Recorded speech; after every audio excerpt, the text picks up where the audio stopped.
And I put myself through it. And once I did that, and I was able to overcome it and face it and survive it, then it gives you this confidence. It's such a crazy feeling of knowing that you faced the fear and you overcame it, you know?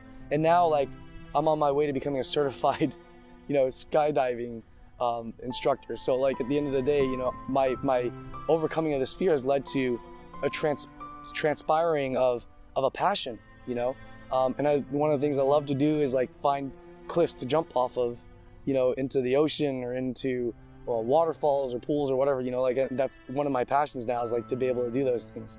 Because fuck it, at the end of the day, you're gonna survive, and it's so representative of life, Sometimes when you go cliff jumping, especially in Hawaii and Maui, I love Maui, but when you go cliff jumping out there, and sometimes these cliffs are like 50 feet high, 100 feet high, you see all the people who go to the edge of the cliff, and you watch them. It's so similar to the metaphor of life.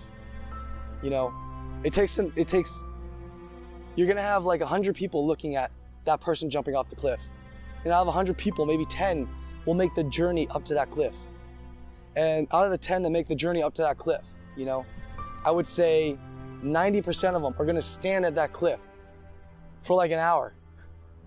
And out of those that stand at that cliff for an hour, maybe 3 or 4 will actually jump. And then there's gonna be one badass dude that's gonna go there, not give a shit, out of 100, and is just gonna fucking jump. Hasn't done the jump before, doesn't care how far it is, how deep it is, but is gonna climb up there, make the jump. That's the kind of guy I wanna be, right? Because it's only when you do that that you have the ability to then realize water's deep enough. I'm gonna survive this. That fear that has been limiting you just consumes so much energy, right?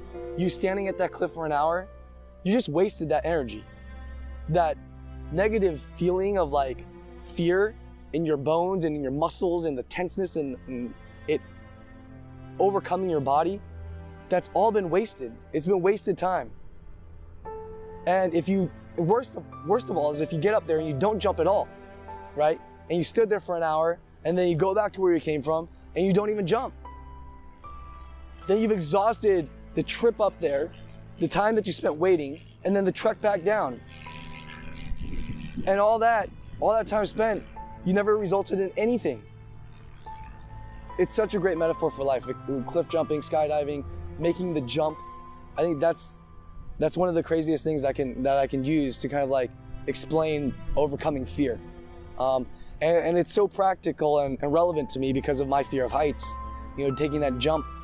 But it's true. I really believe that that's the case, is that you have to be willing to get up there, take the jump.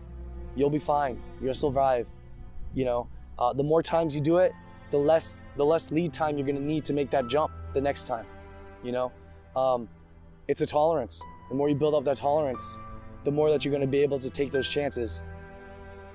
99% of the time you're gonna survive it, you'll be fine, and you're gonna come out with a story, you're gonna come out with an experience, you're gonna come out with a plethora of positives and pluses versus that person who just leaves and never takes that plunge.